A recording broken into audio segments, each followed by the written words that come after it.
Have you been searching for a podcast? Do you want to learn from some great content creators? Well, you've come to the right place.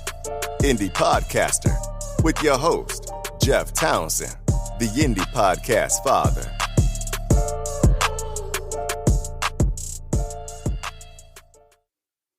I'm Jeff Townsend, your host, and welcome to another episode of Indie Podcaster, the podcast where we talk to amazing content creators. We hear a little bit about their journey and they share some advice. Every week I find that I learn a little bit more, and I hope you do as well. This week I'm going to share a conversation that I had with the Hall of Fame podcaster, Terra. So I'm excited to let you hear his podcasting journey. It's a great conversation. He'll tell you that he's a podcast philosopher. So I asked him what that means to him and what things in podcasting that he sees, where he sees it going, and some things he'd like to see better. It's a really cool conversation. We're going to get to that in a second, but I do want to remind everybody that we have Podcasting Power Hour every Monday at 9 p.m. Eastern. If you have any questions or need any advice or want to talk podcasting, make sure you join us. Check on my Twitter page at podcast_father and get your spot, set your reminder, and we'll see you Monday at 9 p.m. Eastern. I do want to say one other thing here. There's this new feature on Twitter called Super Followers, and I was approved for that, and I've had people super following me for, I think, $2.99 a month. So if you appreciate the work that I'm doing, I'm by no means required or begging you to do it, but if you have the $2.99 a month to click the Super Follower button on Twitter, that would be sweet. With that being said, we're going to go through a few supporters of this podcast, then we'll jump into that awesome conversation with Evo. So let's take care of that business. These are great supporters of Indie Podcaster, and they make doing this podcast possible. They're great. Podden.io. Everybody should know that transcription for your podcast is not only fair, it can actually be used to make your podcast more discoverable. If you're not doing it, you need to consider using Podden. If you are currently transcribing, you still need to consider switching to Podden. They're the most accurate and easy service that I have used for this, and I truly mean that. You got to give it a shot. Use the code IndiePodcaster to receive 50% off your first month. Having a website for your podcast is absolutely critical. I understand how intimidating and challenging this seems, creating your website, because it really can be. But honestly, it doesn't need to be. Podpage makes this process super easy. You can create a beautiful podcast website in 5 minutes. 5 freaking minutes. It is that simple with Podpage. Let the team show you how easy this process can be. Use the code IndiePodcaster to receive $20 off any pro plan. Everyone knows how much I love being an indie podcaster, but as you know, everyone listening, I'm sure, it is hard to balance life, work, and being a content creator. It's a huge challenge that we all face. But I have found one way to make sure I have more time to focus on my content creating. I now have a podcast editor. I hired the great team at How's It Podcasting. The team at How's It Podcasting has done great work with it. They're reliable and extremely affordable. It gives me more time to focus on what is most important, creating the content. Find How's It Podcast Editing on any of their social media pages. That's How's It Podcast Editing. HOWZIT Podcast Editing. They're on Twitter, Facebook, and Instagram. Make sure you hit them up. All right, let's get to this awesome conversation, which happens to be powered by Boomcaster, which you'll hear more about later in this episode. Evo, I appreciate you taking the time to do this. We kind of set this up last moment, so it was really cool of you taking the time to do this. Like I said, we just threw these plans together in the last couple hours, so it's awesome, man. You know, if you have an unstructured schedule, as I sometimes do on a Wednesday, opportunistic, serendipitous things like this can happen. So yeah, let's do it. Well, we'll give you a minute to talk about yourself. Only a minute? Well, I'm about to say we could talk about the Hall of Fame career that you've had. We'll get into that later, but kind of a second to run through the basics, I guess. Then we can take a deep dive into the man, the myth, the legend known as Evo. So go ahead. more mythical than anything else. So, well, again, thank you very much for having me on. For those who don't know me, hi, I'm Evo Terra. I've been podcasting since 2004. Yikes! Isn't that a very, very long time? I do a podcast called Podcast Pontifications, which is all about the future and present of podcasting in ways that podcasters like you and I can make podcasting better. And I'm also head of content for Sounds Profitable, a company that's grown big time over the last few years. And just generally a guy in the podcasting space. Yeah, I remember meeting Brian. Ariel, I think, introduced us to each other like a year ago. And just to see the growth from a year ago even is incredible. So it's cool that you get to be a part of that. Yeah, it has just skyrocketed from an offhand conversation that Brian and I had in February of 2020 at Podcast Movement Evolutions to a conversation a few hours later with James Cridland to the connections that were made. And now here we are with this big company on our hands. Like, it's weird how podcasting can grow that quickly. Yeah, absolutely. We'll probably ask more questions about that later. Sure. But how did you get into podcasting, man? Because let's go back in the past here, 2004. Yeah. I don't even know if that term was being dropped a whole lot. I certainly hadn't heard it on that year, Yeah. maybe a few years after I started hearing it. Yep.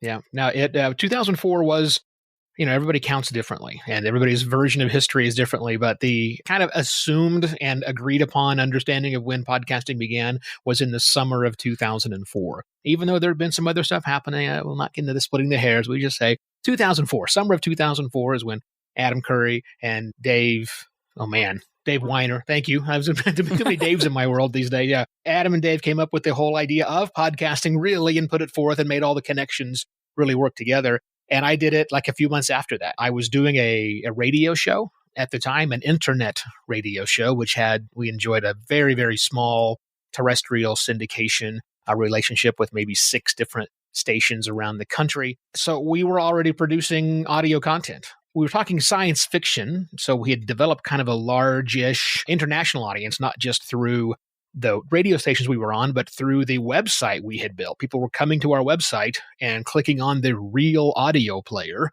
to play the MP3 files that we had out. We already had a blog. We had RSS feeds. People were subscribed to it, so they would know when they need to go click and listen to the newest episode. So when we heard about podcasting in October of 2004, it was a relatively straightforward thing for me, a very poorly skilled developer, because I haven't been a developer since the blink tag was deprecated. It's been a long time, but I was smart enough to be able to hack an enclosure tag into movable type, which was the blogging software we were using that predates WordPress, by the way. And so when we made our podcast officially live on October 14th, 2004, we had like 150 episodes in the can. So we cheated. They were all there and available. So we dropped with a pretty big splash in the extreme early days of podcasting so that everybody who was listening to podcasts listened to our show, because there was, I think, 50 of us, and we were all listening to everybody else's content. Those were definitely weird times. It took a few years to get rid of that whole saying internet radio as well, because that lingered on for a while. It's kind of a generalization for podcasting as well. From what I recall, when I first started creating content a few years after that, they all generalize you as that. Yeah, and the funny thing is, I don't know that that's a good thing or a bad thing. I kind of think it doesn't really matter. I mean, because really, podcasting today, and we could fight, as many people do fight, over the, split the hairs over what the true definition is, but it's really content that is delivered to you via the internet. And while, people like you and I probably use a dedicated podcast listening app, like I use Overcast, for example, or Fountain, there's a lot of great podcast apps out there. We also have apps like, Spotify, that will deliver audio content to you that doesn't necessarily have to have an RSS feed attached to it. So I try to stay out of those, what is the definition of a podcast conversations, because they're kind of boring to me, and I don't think the audience cares. Yeah, well, no, they don't. That's not something to get too hung up on. And it's interesting that you're talking about RSS feed here, because 2004, before, like you said, you had to get everybody to your website. Yeah. And that's a whole battle of its own, right? It's evolved obviously since then, but the RSS feed piece, you had to been, I'm not going to say one of a few people, but there weren't a lot of people that truly understood that and certainly able to code it and utilize it the way it is today back in 2004, 2005. Yeah, it just wasn't as ubiquitous, right? I mean, RSS 0.92, to be specific on the spec, is from like the late 80s or 90s, I think, is when that first came out. And a handful of blogs. I mentioned Dave Weiner earlier. He had a service called Userland Radio. I forget what it was. And it was an early blogging tool. And it had an RSS feed, which would output content. But there weren't a whole lot of RSS readers out there until Google Reader came along. And then there was an RSS reader everybody would actually use. Or a lot of people were starting to use that. And then more and more sites started utilizing it. But it was really, I think RSS got big when WordPress hit, and Matt Mullenweg introduced WordPress, and now everybody, as soon as you publish content, there was already an RSS feed in there. I mean, I remember back in the late 90s, early 2000s, doing some web development. And, we had to convince developers to put an RSS feed out there. Every time the site's updated, there should be a feed that goes along with it. What? Well, why would we do that? Well, because it's going to be the way things are going to be consumed. And here we are, podcasting its legacy was built on RSS. And while the technology might change at some point in time, it's probably here with us for a while. Yeah, that's a whole argument of its own.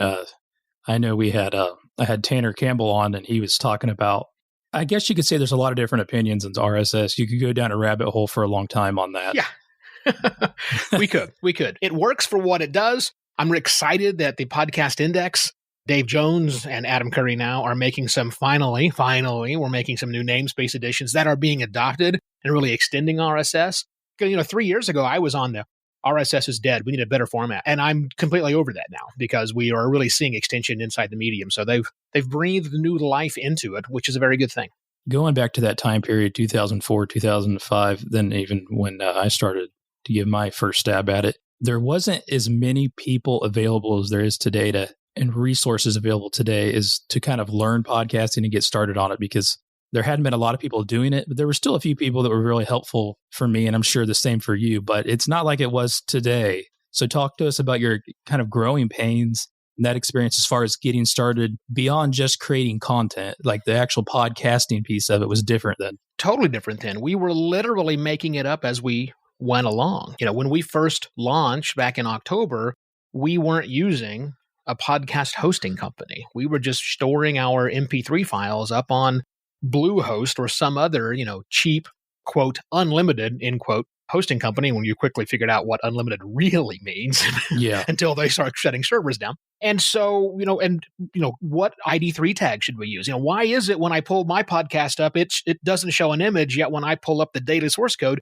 it shows an image? There weren't any forums we could turn to. Well, we had there was one big Google group that a lot of us were communicating on, the Podcasters group. We were asking these questions back and forth, but all of us were discovering this stuff as we went along. And so I remember in late 2004, early 2005, when I was asked to write Podcasting for Dummies, my response was, how big of a book do you want this to be? I mean, maybe it's a pamphlet, just a handful of things. But yeah, once we started really getting into the meat of what it means to truly do this in a way you teach somebody else, it's like, oh my goodness, the rabbit hole is huge. And now there's this 300-page book that was put out all about the ways you can do things. And that really was only just scratching the surface. So I'm fortunate that in those early days, we were all very collaborative and talking to one another and making discoveries. But today, 18 years later, there are plenty of pros that you can turn to and say, hey, how do I do that?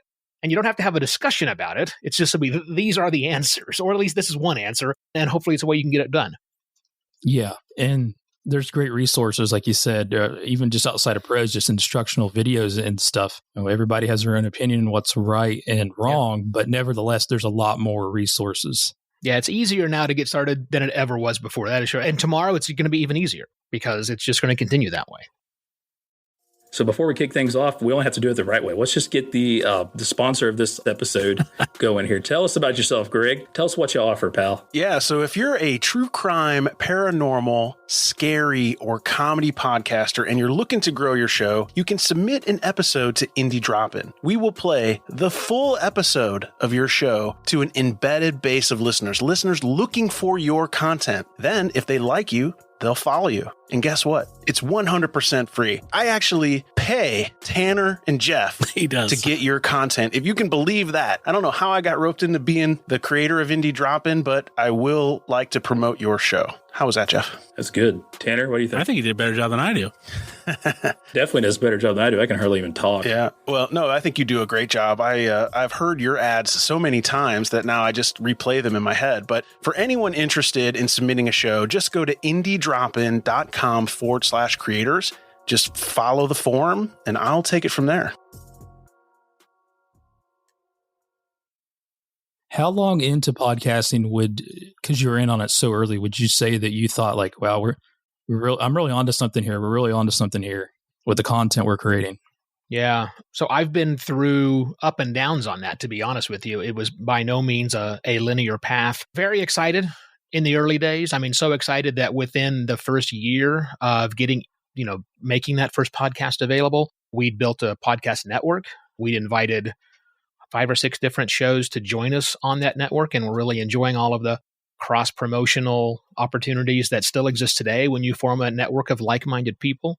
It was probably maybe 2 or 3 months after that I started an entire business, if you will, called patiobooks.com that was designed to help the independent author use podcasting as a way to get distribution, because that is well before the such thing as an Amazon Kindle. All books were in hardcover right then.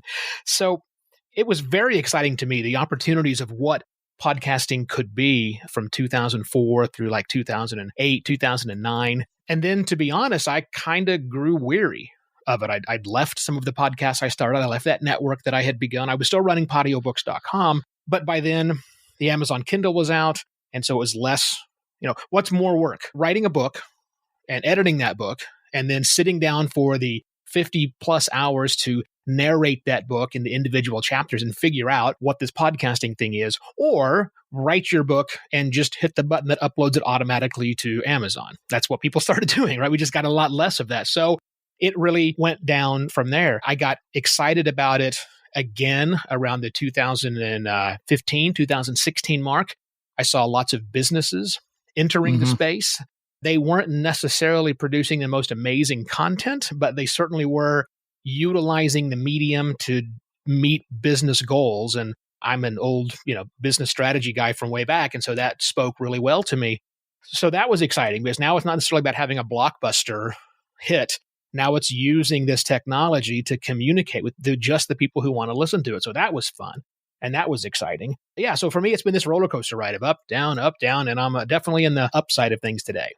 Yeah, I think the timeline you're talking about kind of matches up with when podcasting kind of plateaued, like leveled out. Because you get to 2008, 2009, you could start to see where there wasn't as much growth, right? Yeah. Then you jump ahead to like 2014, even Apple integrates it onto smart devices. And a lot of things were happening that kind of helped the discoverability of podcasts, because everybody wants to talk about how that's an issue now. But the world before then is a whole other topic. But it lined up with your timeline that you're saying here. So it sounds like you kind of got back into it when podcasting kind of had that next big ramp up, when some of the technology, as far as some of the people distributing the podcast, advanced. Yeah, I think that's accurate. One of the great things about being involved so early in podcasting is I knew all the players that are still around today as they were trying to build their networks. Like Rob Walsh and I knew each other before we started working at Libsyn. Todd Cochran and I knew each other before he even built Blueberry. All of these things happened. And so those people I'm still connected to today, and we still communicate, and was communicating through this entire 18-year period. So even though my own interest in podcasting was waxing and waning at different times, my connections with those people remain. So I'd see the comments that they would have. So I guess that's, again, with one of the benefits of being early, is I was able to keep an eye on this space that I'm grown a little out of love with, to quickly fall back into it. It's not like I just dropped everything and ran away. But again, I credit that to being involved early and making the kind of friends I did with the original players out there.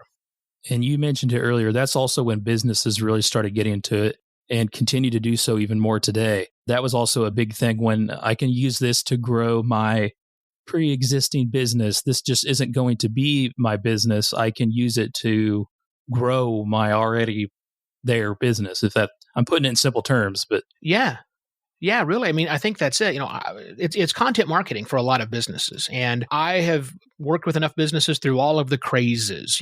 I was there just getting into web development when a lot of businesses noticed that when the phone company would drop off phone books at apartment buildings, they just drop a pallet of phone books, is how they used to do it, at the mailboxes of an apartment building. And within a day, they were all gone, as people go, oh, I need to pick up my new version of the phone book. Well, around 2004, or in the late 90s, I guess I should say, early 2000s, that stopped. Those phone books continue to pile up and pile up and pile up, and businesses says, how are people finding what local businesses to do? Well, they're using the internet, right? I mean, that's what they were doing. So suddenly, all businesses, even small businesses, needed to have some sort of a web presence. Fast forward again 10 years later, and corporations are walking through the halls noticing that their employees aren't necessarily working. They're on Facebook, or even before that, they were on MySpace, and they're doing other sorts of social media things during their day. And they weren't reading their emails quite as much. And they weren't, going and looking for websites. They were getting information from these companies on social media. So every business, even small business, said, we have to have a social media strategy. Well, fast forward 10 years later after that, and I saw the same things in around 2016 of businesses seeing that podcasting is continuing to grow. What is it? 78% of the population right now know what a podcast is, and over 50% listen to them, at least once a month. And so businesses couldn't ignore that anymore and said, okay, I guess we need to have a podcast. So it's just paying attention to those waves. And I've been fortunate that I've been writing all of them. Yeah, it's probably, and you kind of touched up on it, but the internet itself and the advancements in search engines and all that also ramped up then. And it kind of became the perfect scenario for the industry, honestly. I don't know if perfect, but definitely certainly a better scenario to succeed in. Yeah, no doubt. No doubt. It'd have been hard to do it without all those other great innovations that came before, for sure. Let me ask you something, Eva. So you're an old school, you said you had an old school type of approach, and there's a lot of people in the space that do, but they really struggle with the way things have changed and kind of adapting to that. How do you look at that for yourself? Because I'm sure you know what I'm talking about. I'm not pointing anybody out directly. I'm not. But I'm just saying you've had to adapt, but yet keep your core principle values that you developed then. Has that been hard? Not really. Not for me, at least, although I certainly do know that it is hard for people. I'm one of those weirdos that likes change. I kind of dig uncertainty. And if I'm not challenged with something new, some new problem to solve every 6 months or so, I'm going to grow bored. I don't like complacency whatsoever. So I guess it's good news that I've been working in the digital space since the late 90s because it's changing. It's changing all the time. But you're right. Some of that change and the change of what we think of, about what is a podcast and what's appropriate content to be distributed on a podcast. And now with so many giant corporations having an interest in the business side of podcasting, what does that mean for the independent podcaster? And where does this struggle connect to? And how can all of that? So if you are still holding in your head the thoughts about podcasting as that you thought that it was perfect in 2006, it's not. You're missing a lot. It has changed a lot in the last 16 years. Hell, it's changed a lot in the last 3 years. I mean, It is an ever-evolving medium, faster and faster all the time. And I don't see that slowing down anytime real soon. I agree 100%. And I think that I'm not one to really put too many rules on podcasting. I think it's kind of a waste of energy and time. Let's say you. Yeah. To me, some of us have this nostalgic view of podcasting, as I mentioned previously. I think some of us are just fans of the medium podcasting. But when you look at things from the listener's point of view, and I said this earlier, I don't think listeners care all that much about the transmission process. They care about the content that they're listening to, and they care that they were able to find something that they wanted to listen to. And we can have arguments of how successful those two ends of it are and how much better they could be made. But the stuff in the middle doesn't really matter. I think the people who are fans of podcasting are you and me and people like us. We're fans of podcasting. But for listeners, they're fans of the content they listen to. I read a whole lot of books. Does it mean I'm a fan of the publishing industry? I watch a whole lot of movies. Am I a fan of the television industry? No, I'm a fan of the content that I'm watching. And I think it's the same for listeners. And I think we shouldn't forget that. And like you said earlier, let's not put rules around it. As long as it is content that the consumer is enjoying, that is going to their mobile device today, or now it's going to smart speakers or other times. Why not? I mean, why would you try and limit that? What's the point in trying to restricting that? I would take a much broader approach. Yeah, no, I agree with you. And yeah, the definition of podcasting, getting caught up and all that is absolutely silly. What's right or wrong, or at the end of the day, it's going to be what people enjoy. And that's different for everybody. But nevertheless, there's some that enjoy some things more than others. Then there's some that just a few people enjoy. That can still be considered good content that's being created. Boy, to me, I think that's the key of podcasting. You can make a show that 7 people are in love with, or 2 people are in love with, or even 1 person is in love with. And if that does it for you and does it for them, then that's good enough. Jeff Townsend here, and I'm excited to talk to my good friend Mark Binder. I'm just kidding. His name is Mark Binder. He doesn't like it when I say that. Mark is the creator, I'm going to say owner just because it sounds entrepreneur-y, of Podtrix, the podcast hosting platform. Thanks for joining us, man. I'm excited to hear about this new Podtrix feed import feature that you're going to share with me and us, everybody, the world. Share it with the world, Mark. World, behold this. The Podtrix feed importer, it's really simple. The Podtrix feed importer is really exciting because it's how you migrate your existing podcast feed to Podtrix hosting. All you got to do is the URL that you would submit to Spotify or Apple or Overcast or whatever, you paste that into the little pop-up that shows up in your show and you say import. The system then goes and will start importing all of your episodes, whether it be 10 episodes or 10,000 episodes. It will pull in every single episode, all of the audio, your descriptions, your categories. Everything is moved into Podtrix seamlessly and is ready for publishing. This feature is already live right now and is available to anybody who wants to use it. So what we're really here, this is like the big coming out party for all you current podcasters to come on over and check out Podtrix, right? Oh yeah, absolutely. Everybody's welcome. You do offer something to the listeners of this podcast. If you use the code IndiePod during checkout, you'll get 25% off your first 3 months of Podtrix. That's a good deal. I'm here to support you guys to be creative. You can contact me by sending an email to hello@podtrix.com. I'll be happy to answer any questions that you have. Well, I encourage everybody to go on to podtrix.com right now and check it out and use the promo code IndiePod to get a little bit of a discount.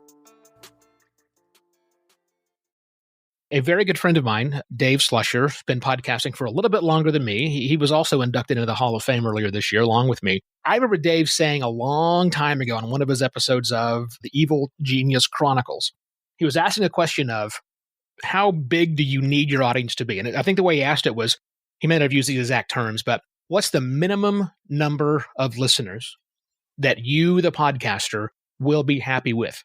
Is it 100,000? Is it 1,000? Is it 100? Is it 10? What's the number that's happy for you? And Dave gave his own answer. He said, my minimum number is 1. And he said, not me personally, he himself was that one person. As long as he enjoys making it, then he's going to keep doing it because chances are somebody else out there would also like it. But even if not, it's good therapy for him. So yeah, make it.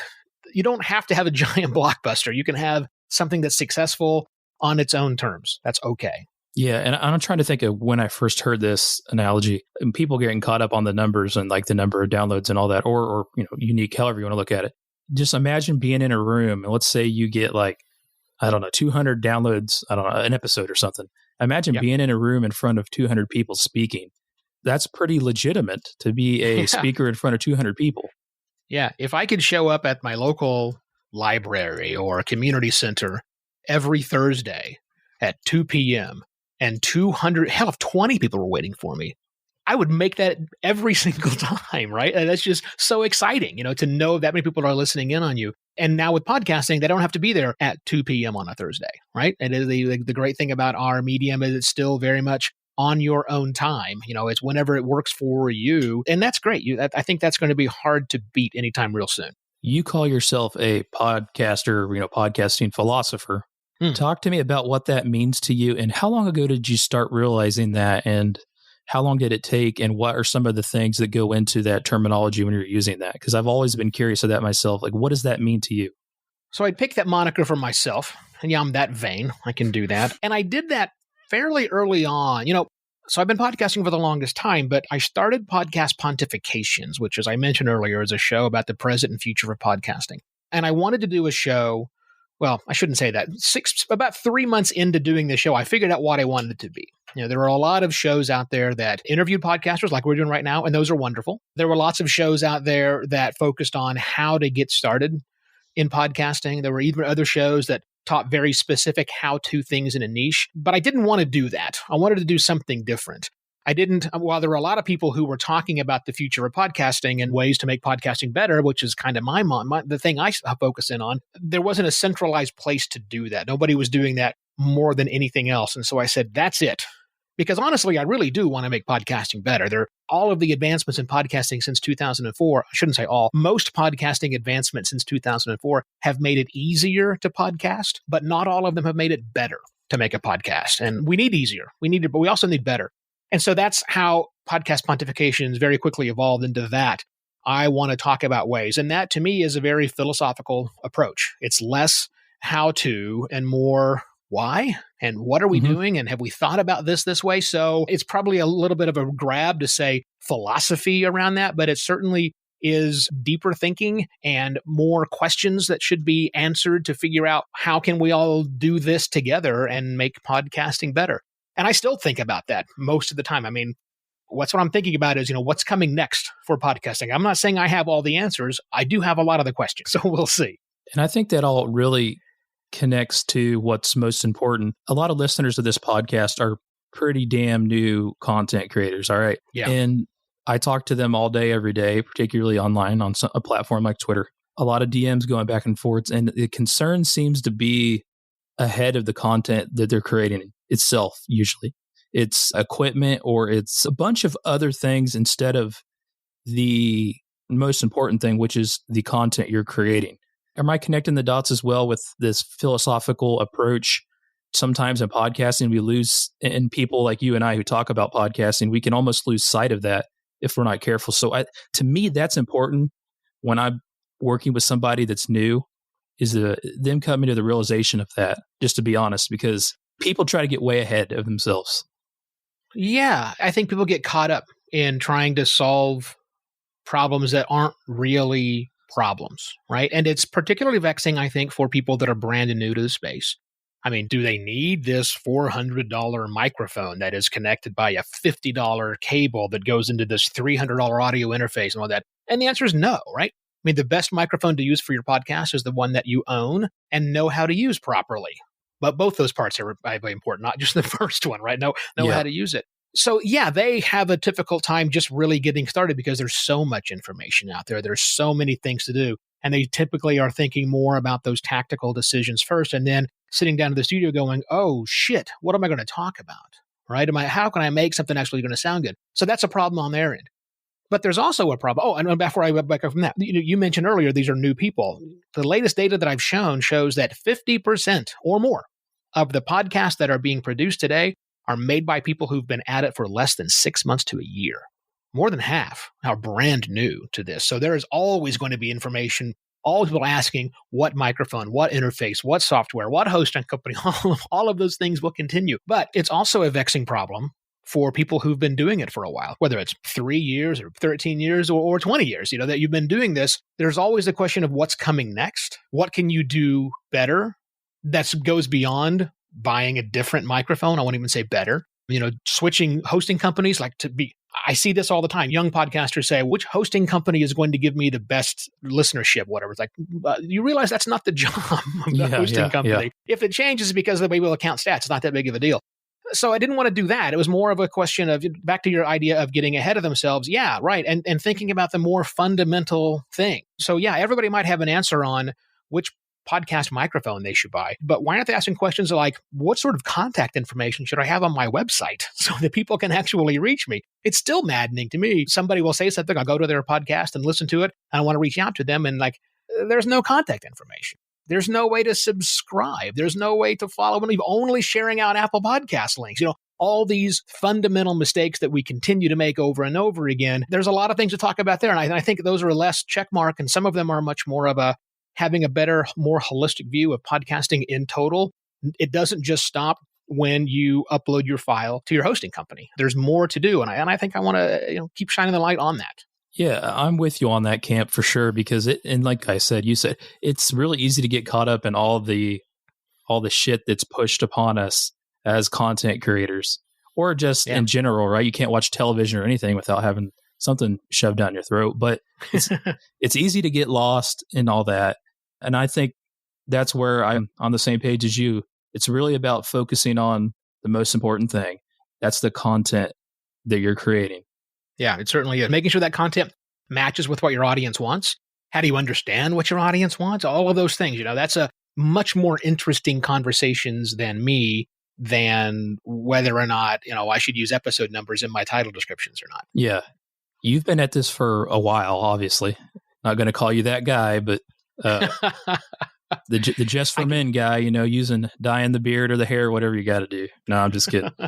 You've made some great relationships, though, man. I see the connection that you have to a couple people that, I have been lucky enough to connect with and get to know a little bit, like Mark Asquith, Brian Barletta. I mean, so that's got to be the big takeaway also at the end of the day for you, is just the relationships that you've made. Super important. And I credit the vast majority of my success to those relationships. But I will share one thing with you. I hate networking events. I mean, I definitely hate them. I'm not a good networker. I go to various meet and greets or things like that I've been invited to, and I just don't talk to a lot of people because I find them rather repulsive. That's the wrong word. I find them rather desperate, I think is the way to do that. But one of the things that has always been true, at least in my experience for the podosphere, is that the people who are making great content and are the thought leaders and the industry leaders, they are all incredibly approachable. Be smart about that. You don't want to be that guy at the party that just runs over because the cool kids are talking in the corner and start injecting yourself into the conversation. That's not going to end well for you. But by and large, it's not always the rule, but it is mostly the rule. The people who are the movers and shakers, if you will, in podcasting are open and receptive.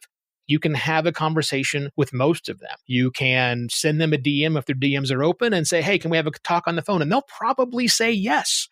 And cultivate those relationships is a super smart thing with the super smart people. I mean, I think that's what led me to have the success I have had so far is I connect with the right people. I genuinely enjoy connecting with them, and we just keep the conversation going. We can all learn from each other. Most of you listening to this are aware that I have a different conversation that I share every single episode. Well, I've discovered an amazing tool that's helping me do that in the best quality, simplistic, great way possible. Boomcaster. I've recently made this big change and I was a little nervous at first, but I'm so glad that I did because it's been an amazing experience. If you don't know what Boomcaster is, you really got to look into this because if you are frequently recording conversations on some platform like Zoom, it's just not designed for that. And I'll explain. Boomcaster is actually designed for content creators, podcasters. You can schedule, stream, and record all from one platform. They are just dedicated to indie podcasters and independent content creators. They deliver studio quality audio and video every time, all the time. You can record and live stream to reach the biggest audience possible. Let me explain why you got to get caught up with the times here. Traditional conferencing solutions rely on network speed for each participant. That is not the case with Boomcaster. It saves locally and uploads to the cloud, giving you the freedom to record from anywhere. And that's significant as far as the audio delay and all those things that you experience when you're creating content and recording. Like I said, I know the people at Boomcaster personally, and I vouch for them. They support us indie podcasters. We need to support the independent creators like them. It's time to upgrade to Boom. And you know what? If you use the code IndiePodcaster at checkout, you'll get your 30 days free plus 50% off your first 3 months. That's incredible. If you want to legitimize the content you are creating, you've got to use Boomcaster. Yeah, and I think it's when you get in with a group of people that have a common belief, for example, would be the focus isn't right or wrong. The focus should be innovation. And that's where You're starting to see some of these, even these things that you're a part of or you've been associated with are pulling ahead, right? Like Captivate. Then we talk about sounds profitable. The growth there, we mentioned that earlier. Innovation is absolutely critical for this industry. It is because, as I said earlier, and we're both agreeing with, the change is just rapid in this industry. And what is the right way to do things today will be probably different tomorrow. Someone's going to make an acquisition. Someone's going to make a new invention. Who knows what it's going to be, but it's going to change fundamentally the way that we think about podcasting. And as an individual, I can't even keep track of all that. It's just impossible to do so. So you have to rely on other people that you're connected to and keep up with them in a non-creepy fashion so that you can figure out, what are their passions, what are they into more so that you can absorb that information as well. Yeah. I have a lot of people ask me, there's actually, or what the hell is the Podcasting Hall of Fame? And you had the honor of being inducted into it. So how deep of a meaningful purpose to be involved in a class like that is that to you? What does it mean to you? It was an extremely great honor, and I'm still humbled and excited that it finally happened. I've known about the Podcasting Hall of Fame since it got started in 2015.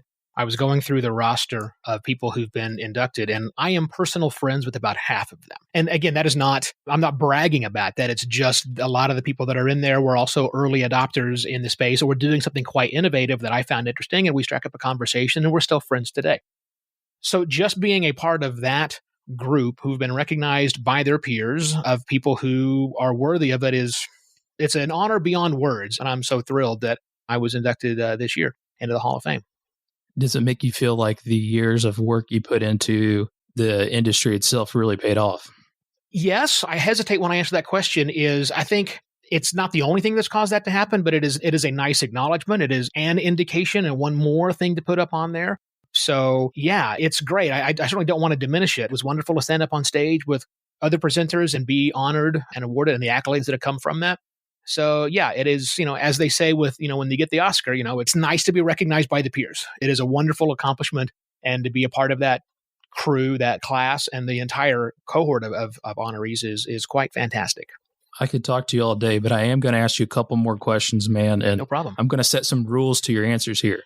So the question that I'm going to ask you, it's a two-part question. What are you excited about up and coming in the podcast industry? And then what is one thing that you are not a fan of, or you'd like to see go, or you don't think will last? And I'll set the rules here. Okay. The thing you're looking forward to, I'd like you to explain what you've recently really, I'm going to say recent, but you got involved in with Sounds Profitable. Tom is on board now. Mm-hmm. Get that out of the way. But then something else that you're looking forward to. Then my rule for the other question is, don't talk about Acast spamming, because I've heard enough of that to last me a lifetime. Yeah, no, I will not. No, we will not talk about Acast. I'm forbidden from talking about Acast. So you'll have to erase the 2 times I've mentioned Acast. Shit, now it's 3. No, I'm kidding. All right. So the thing that I'm excited about from the point of view of Sounds Profitable, and just for edification of the handful of people who are unaware of it, Sounds Profitable started life as a newsletter devoted towards exploring podcast advertising technology, written by Brian Barletta. It has now expanded greatly to cover more of the business of podcasting. Recently, we welcomed Tom Webster, who was, for the last 18 years, the senior vice president of Edison Research, the company behind the Infinite Dial, the report that podcasters and others wait for every year and base our entire lives on. Yep. Tom left Edison and is now joined as a partner at Sounds Profitable, which has allowed us at Sounds Profitable to launch a research arm. And so we're going to be doing similar things, in fact, oftentimes in partnership with Edison, to bring out additional information that has not yet been shared, all about podcasting, and not just about the advertising side of podcasting, but all of podcasting involved. Like at the end of June 2022, as opposed to, I don't know when this is going to be released, but at the end of June, we're going to have our first webinar. Our first study is called The Creators, and it's the first ever credible look at people like you and me who make podcasts, right? We know who you know who you are. I know who I am, but what about everybody else? So we've got some great data that's never been shared publicly before, and I've seen it already, and it's really fantastic. I think it's going to open up a lot of eyes and make people really see what's happening there. And we've done so much more with Sounds Profitable. Now we're putting out a weekly roundup of the news that's most important to the people that work in the business of podcasting, called The Download. And we've got so many more things planned with that. So lots of things happening from Sounds Profitable. That was part 1 of part 1. Part 2 is the thing I'm most interested in that's not all of those things, is something I wasn't interested in 6 months ago: video. I've been around long enough to see video come and go. Yeah. If you go back in time to 2005, 2006, a lot of video podcasts existed. The top 10 list on iTunes back in the day, now Apple Podcast, at least 2 or 3 of them were a video podcast. Happy Tree Friends and Ask a Ninja and some of the other classic things now that are still making appearances on Adult Swim and stuff were video podcasts. And then video podcasts went away for all points and purposes. I mean, there was still a handful out there, but it just wasn't supported as much as it was, or as much as it used to be back then. But now we're seeing a shift in that. Spotify now is hosting and playing videos right through there. Apple always has. YouTube any day now, probably right around Podcast Movement in August, if I had to guess, is going to be announcing some things that are saying you can now host audio podcasts on YouTube. That's my assumption. I don't know anything specifically. So video's coming. And I think that people like me who've been podcasting as an audio first medium, we're going to have to change our tunes. we're going to have to realize that we probably, as I said in a recent post on Podcast Pontifications, stop asking the question of whether or not you should put a video out for your podcast and start thinking about, why aren't you? Is there a significant reason why you are not doing it? And it's too hard is not a good enough answer. So I think we're all going to have to come to terms with the new wave of podcast consumers are going to be expecting video as well. And when they don't see it, they're going to wonder why. So I'm excited about video. What was the second part? Remind me again. I went so long-winded on those things. Oh, what should we stop doing? The A word. Yeah. What am I done talking? What am I done seeing out there? I'm going to be a little curmudgeon-y about this, but I'm done talking about crypto and NFTs. Seriously am. I'm really done about seeing how those things work in the podcasting space. They might one of these days, but they're certainly not anytime real soon. So I'm a fan of the value for value model that Podcast Index has. In fact, my shows, you can hand me a handful of Satoshis if you wish to as they're streaming. I think NFTs are largely a scam today, honestly. I haven't seen a lot of good utility. I think there are some possibilities out there, but I just haven't seen it yet. So yeah, if we could move away from the crypto bro talk, that'd be good for me. Crypto bro. Ivo, I'll be honest with you, man. I didn't expect that to be the answer, but no. Nevertheless, there is a big, I don't want to say movement because it's not, there's not much moving right now with it, but there's a lot of discussion going on with that as it relates to podcasting. So especially in the last couple of weeks. So it's interesting that you bring that up. Yeah. Well, we'll see. I mean, I could be on the wrong side of that. Wouldn't be the first time I was wrong, but we'll see. Yeah. It's like, talking with Albin of Buzzsprout, his big, bold Facebook podcasting success predictions and how that just fell through the cracks and they abandoned ship on it. But it goes to show you, like, no matter where we're at in industry or working for the industry or creating content, it's hard to exactly, or what knowledge you have, it's hard to predict what the next fad will be with podcasting. Yeah, we don't know. I mean, we really, really don't know. That's why I try to have my interests covered in lots of different fields, because when something goes bad, I don't have all my eggs in that basket. There are other interesting things out. So my hit record looks better than it is because I ignore my losses. Yeah, that's part of it too. That's part of succeeding when you're doing this or anything in life, really. It's really getting past the losses and not getting caught up on it and continuing to learn and grow. And that's what's critical in this space. And that's why, you're so valuable, Evo. And I think I can speak for myself and a lot of other people around there saying thank you for what you do, because people like yourself are important to the industry and the content creators that are the biggest part of the industry. Well, thank you, Jeff. I appreciate those accolades. Very well said, and thank you. Well, on a closing note here, I'll give you some time to talk about where to find all the awesome stuff that you're doing. Yeah, so I have fairly concentrated these days. If you want to follow me on social media, there's really only one social media platform I pay any attention to at all, and that is Twitter. Twitter is still a great place for podcasters to exchange lots and lots of ideas. Not the only place, but follow me on Twitter, where I am at Evo Terra. And if you have not yet experienced the magic and joy that is Podcast Pontifications, I would encourage you to do so. Podcastpontifications.com. You can get the episodes. They're only about 10 minutes long. And also I write a complete article based on the words I said out loud in the episode every single week. And that gets posted on the website as well as published out on a free newsletter. So if you're busy and you'd rather subscribe to my written words, feel free. All that's available at podcastpontifications.com. Of course, I'll have all that great stuff in the show notes. And again, man, I appreciate you taking the time to have this conversation with me. You are quite welcome. Thanks again. And let's go make some great stuff happen in the world of podcasting. All right. I feel you there. Let's do it. Thanks for listening, and thanks for telling a friend. But more importantly, thank you for supporting independent content creators. If you're enjoying the podcast or like the work we're doing in the indie podcaster community, I ask you to tell just one fellow content creator that hasn't heard of this podcast or the work we're doing and share it with them. But more importantly, I hope you continue with me on this journey as the indie podcaster. Keep being you. Keep being great.